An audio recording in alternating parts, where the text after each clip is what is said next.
বাসার লোকজন ছাড়া কেউই ভিতরে ঢুকতে পারছেন না।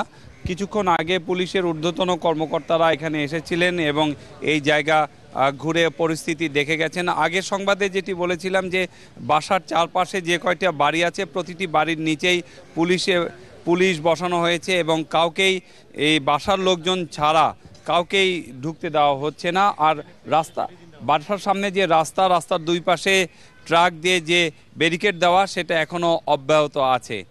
আর ইউরোপীয় ইউনিয়ন বা কানাডিয়ান হাই কমিশনার যে প্রতিনিধি দল এখানে আসার কথা সে ব্যাপারে আমরা সকাল থেকেই শুনছি যে ইউরোপীয় ইউনিয়নের একটি প্রতিনিধি দল এবং বাংলাদেশে নিযুক্ত কানাডিয়ান হাই কমিশনার এখানে আসতে পারেন।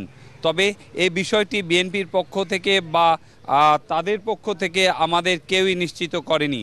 কিছুক্ষণ আগে এ ব্যাপারে আমি এই দায়িত্বরত পুলিশের সঙ্গে কথা বলার চেষ্টা করেছিলাম, ওনারাও এ ব্যাপারে কিছু বলতে পারেননি।